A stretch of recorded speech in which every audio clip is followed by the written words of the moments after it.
siap, gerak. Beri salam. Assalamualaikum warahmatullahi wabarakatuh. Sebelum kita memulai materi hari ini, marilah kita berdoa bersama-sama. Berdoa dimulai. Doa selesai. Mari di tempat, gerak. Baik, Anda sekalian, saya akan absen dulu ya. Andi Lukman belum datang. Andi Muhammad Kaisan Asupati sakit ya. Ahmad Ridwan Hadir, Pak. Andi Muhammad Ali Hussein Abdi Rahim Hadir, Pak. Nur Kaya Nur Jannah Nurul Herani Rita Sagita sakit ya. Rosya Sari. Jadi tadi ada beberapa temannya lagi sakit ya. Kita bersyukur, alhamdulillah hari ini kita diberikan kesehatan sehingga kita bisa bertemu dan datang ke sekolah ini untuk menuntut ilmu ya, ilmu dunia dan ilmu agama. Baik, sebelum pelajaran kita mulai, saya punya ice breaking. Ketika saya mengatakan selamat pagi, ya tepuk tangan 1 kali. Ya. Kalau saya katakan selamat siang 2 kali. Kalau selamat sore 3 kali. Ya. Kalau selamat malam tidak ada. Stay saja begini. Ya. Paham ya? Baik, kita coba dulu. Selamat pagi. Selamat siang. Selamat sore. Selamat malam. Oke ya. Selamat siang. Kali ya. Selamat pagi. Selamat sore. Selamat malam. Selamat malam. Tidak ada ya? Ya, berarti belum fokus. Kita ulangi lagi. Selamat pagi. Ya, ya. Selamat sore. Selamat siang. Selamat malam. Ya. Ya, 1 kali lagi. Selamat siang. Selamat malam. Ya. Ya, terakhir 1 kali sebelum kita mulai pelajaran kita. Selamat malam. Saya belum fokus ya. Baik, tepuk tangan untuk diri kita.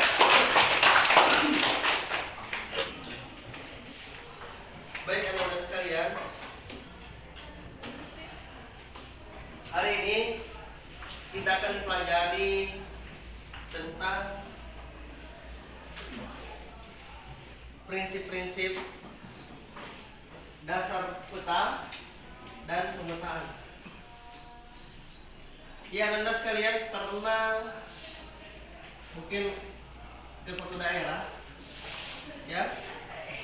Kemudian kita tidak mengetahui daerah tersebut, atau pada saat itu kita tersesat sehingga kita membutuhkan sesuatu untuk menuntun kita sampai ke tempat tujuan. Pernah mengalami ya? Biasanya kita menggunakan apa? Map ya, atau bahasa Indonesianya peta. Sekarang peta di HP kan, di Android kan ya. gunakan.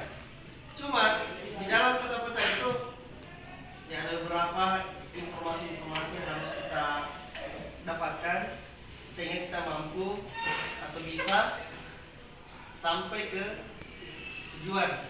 Nah, inilah manfaatnya kita mempelajari prinsip-prinsip dasar peta dan pemetaan untuk bisa membaca peta. Baik ya. Baik Anda sekalian, silahkan membuka HP kalian, kemudian melihat materi atau tayangan yang saya telah share kepada kalian ya.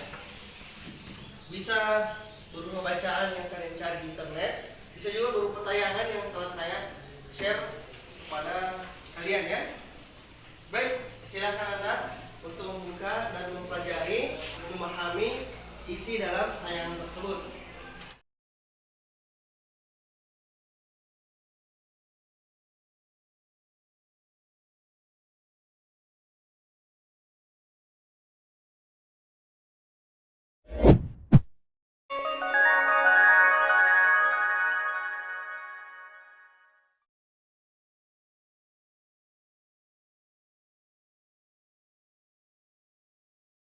Berikutnya, silahkan Ananda sekalian memperhatikan tayangan berikut ini.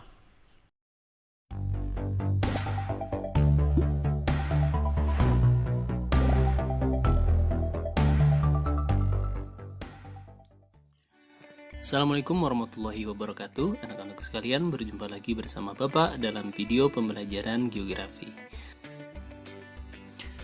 Pada video kali ini, Bapak akan membahas materi tentang prinsip-prinsip dasar peta dan pemetaan. Kita mulai dari pengertian peta terlebih dahulu. Peta merupakan gambaran permukaan bumi pada bidang datar dengan skala tertentu. Seperti pada gambar yang bisa kalian lihat, di sini adalah peta dunia, di mana bentuk bumi yang bulat digambarkan pada bidang datar, sehingga nampak seperti ini. Kemudian, ilmu yang mempelajari peta disebut dengan kartografi, dan seorang ahli pemetaan disebut dengan kartografer. Nah, untuk memahami dasar-dasar dari peta dan pemetaan, kita perlu mengetahui apa saja komponen-komponen dari peta.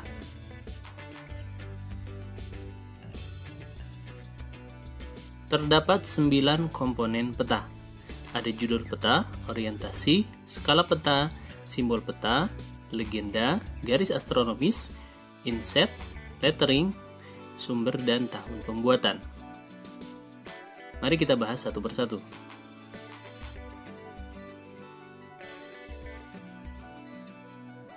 Yang pertama adalah judul peta. Judul peta merupakan komponen peta yang mengindikasikan isi dari peta tersebut. Seperti contoh pada gambar di sini, ini adalah peta administrasi dari Provinsi Jawa Barat. Komponen berikutnya adalah orientasi.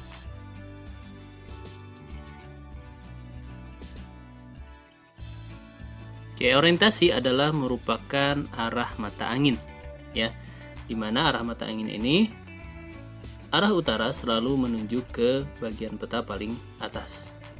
Nah, bentuk dari orientasi beraneka ragam. Seperti bisa kalian lihat contoh pada gambar, ada yang hanya menunjukkan arah utara saja, ada juga yang menunjukkan ke segala arah mata angin.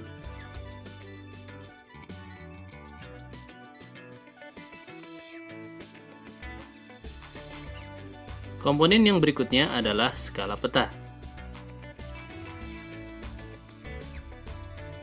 Skala peta merupakan perbandingan jarak di peta dengan jarak sebenarnya di lapangan. Adapun skala ini terdapat 3 jenis: skala verbal, kemudian skala angka, dan skala batang. Skala verbal skala yang dituliskan dengan kalimat yang panjang. Kemudian skala angka yang dituliskan dalam bentuk angka. Sedangkan skala batang yang digambarkan dalam bentuk sebuah garis. Seperti contoh berpeta di sini adalah skala angka dan skala batang.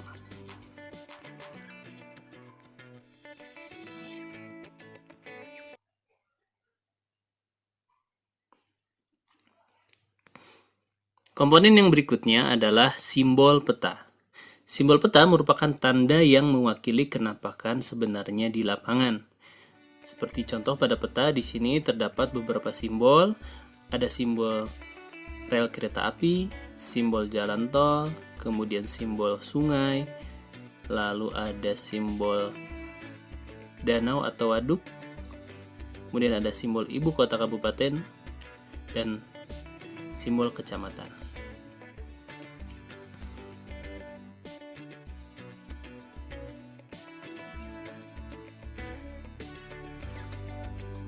Komponen yang berikutnya adalah legenda.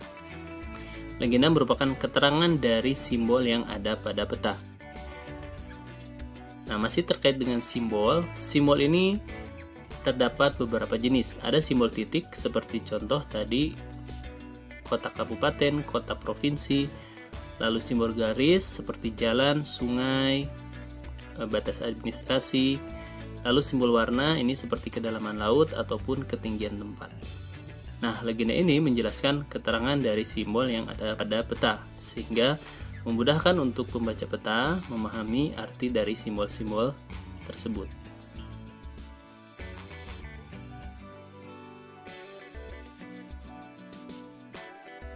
Komponen yang berikutnya adalah garis astronomis. Garis astronomis merupakan komponen peta yang berupa garis lintang dan garis bujur.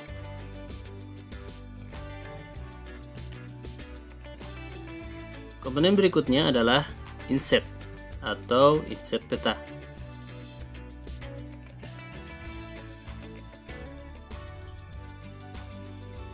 Nah, inset ini merupakan peta kecil yang berfungsi untuk menunjukkan posisi relatif daerah yang dipetakan terhadap daerah di sekitarnya. Seperti pada gambar, di sini yang dipetakan adalah Provinsi Jawa Barat. Maka peta insetnya adalah peta Indonesia yang menunjukkan posisi Provinsi Jawa Barat ada di sebelah mana.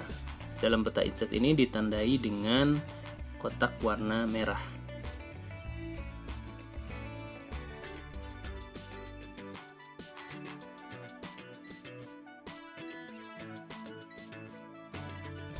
Kemudian berikutnya adalah lettering. Lettering ini merupakan teknik penulisan huruf pada peta. Seperti pada contoh gambar, ada penulisan Laut Jawa yang ditulis dengan huruf besar dan garis tulis miring. Lalu ada penulisan dari nama kabupaten, kemudian juga ada nama sungai. Nah, lettering ini memiliki ketentuan-ketentuan. Untuk objek yang ada di daratan ditulis dengan huruf tegak, sedangkan untuk objek perairan itu ditulis dengan huruf miring.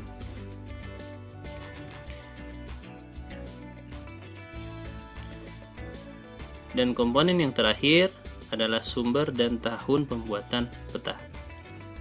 Ini sangat penting untuk mengetahui dari mana sumber data yang diperoleh untuk membuat peta tersebut dan pada tahun berapa peta tersebut dibuat.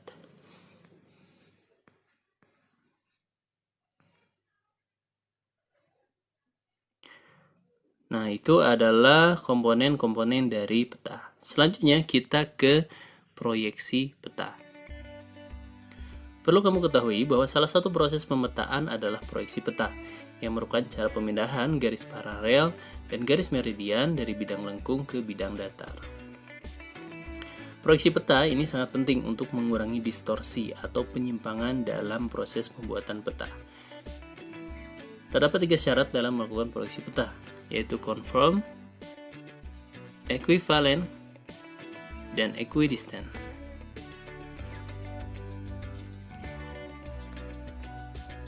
Conform merupakan syarat proyeksi di mana bentuk yang digambarkan pada peta harus sama dengan bentuk sebenarnya.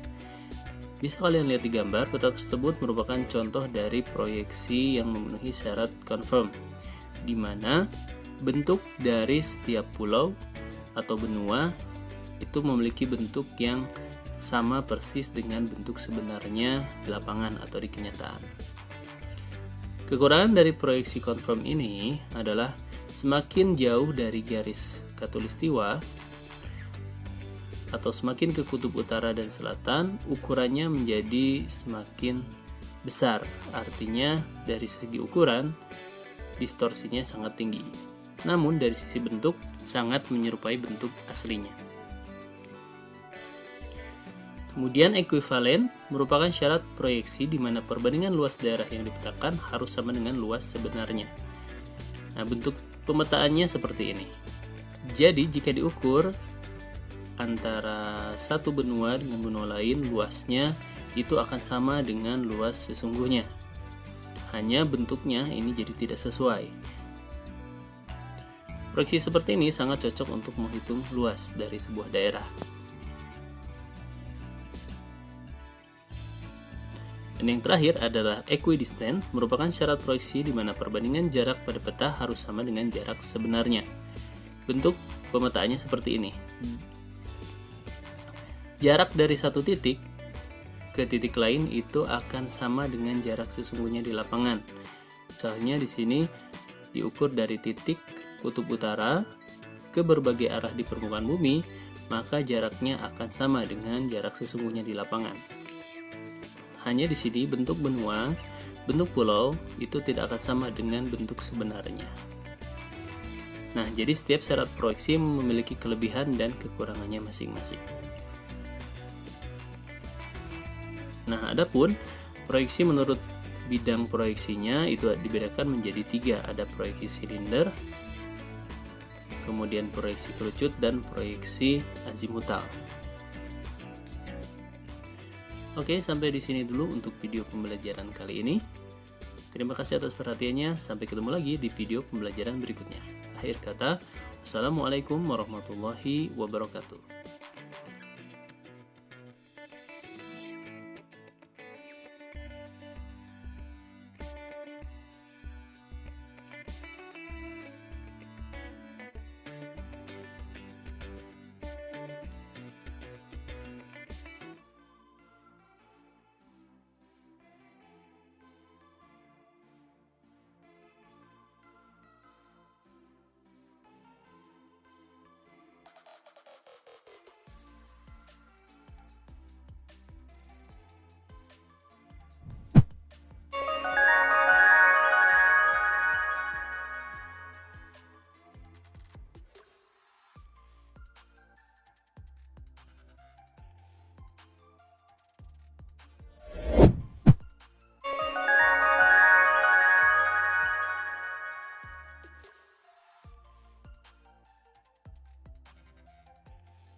Baik Anda sekalian, setelah Anda melihat tayangan yang berisi materi-materi pelajaran kita kali ini, sekarang saya inginkan kalian mengumpulkan pertanyaan-pertanyaan yang kalian tidak pahami, kemudian kalian diskusikan dengan teman kelompok kalian, jawab pertanyaan tersebut, kemudian buatlah hasil diskusi kalian. Setelah itu kalian presentasikan sendiri di depan teman kelompoknya. Setelah mantap, maka nanti akan dipresentasikan di hadapan kelompok lain. Kemudian kelompok lain nanti bisa menanggapi ketika ada yang kurang dipahami. Sudah paham ya? Baik, silakan didiskusikan dengan teman kelompoknya.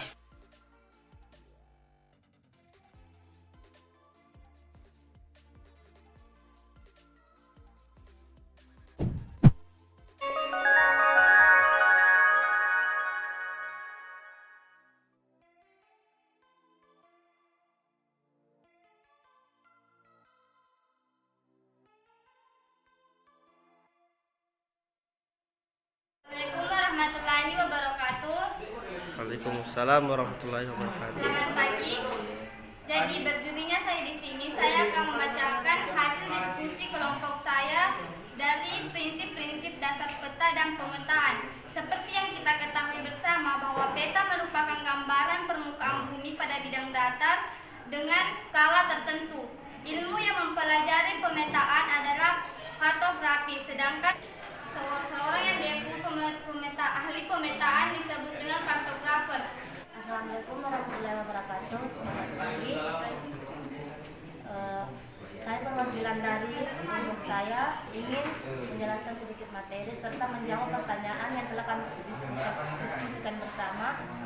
kami mengangkat satu pertanyaan yaitu mengapa ilmu yang mempelajari peta disebut kartografi. Oleh karena itu saya akan menjelaskan sedikit 9 prinsip dasar peta dan pemetaan. Assalamualaikum warahmatullahi wabarakatuh. Waalaikumsalam warahmatullahi wabarakatuh. Perkenalkan, nama saya Ishak. Saya akan menjelaskan sedikit prinsip-prinsip dasar peta dan proyeksi pemetaan. Yang pertama, prinsip-prinsip dasar pemetaan itu yang telah kita pelajari sebelumnya adalah peta. Peta merupakan gambaran permukaan bumi dari yang dibuat dalam bentuk gambar bidang datar.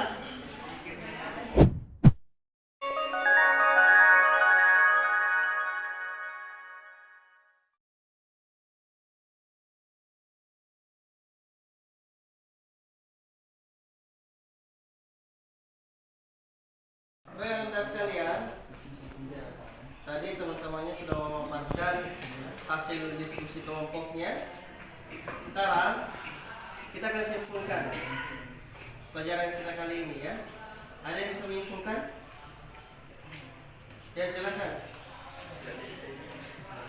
Sebagai kesimpulan atas materi yang tadi kita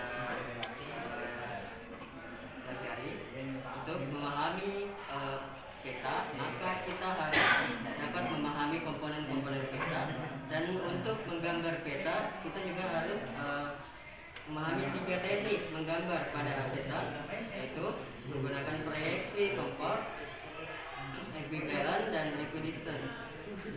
Sekian dari saya. Assalamualaikum warahmatullahi wabarakatuh. Waalaikumsalam. Salam. Itulah tadi kesimpulan yang telah kita teman kalian ungkapkan, bahwa yang telah dipelajari, kesimpulan pelajaran hari ini adalah untuk memahami, mendapatkan informasi dalam peta, maka kita harus memahami komponen-komponen peta seperti judul peta, orientasi, skala, legenda, ya, beberapa simbol-simbol dalam peta, supaya kita mampu atau bisa memperoleh informasi dalam peta, sehingga kita mampu membaca peta yang ada di hadapan kita.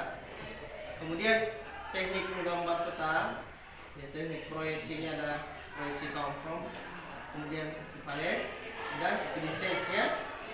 Baik, itu kesimpulan pelajaran hari ini.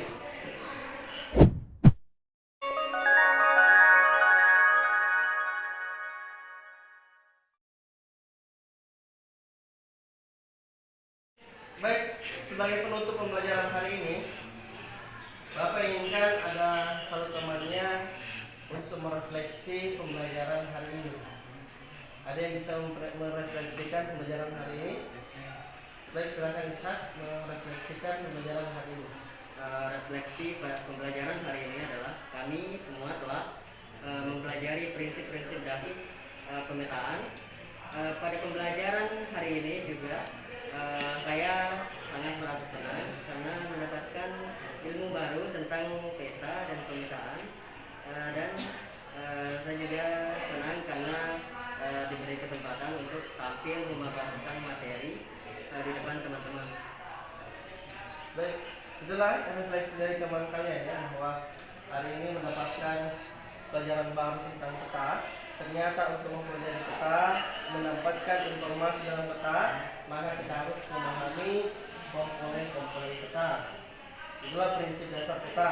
Dan untuk pemetaannya sendiri, ya, seperti tadi kesimpulan bahwa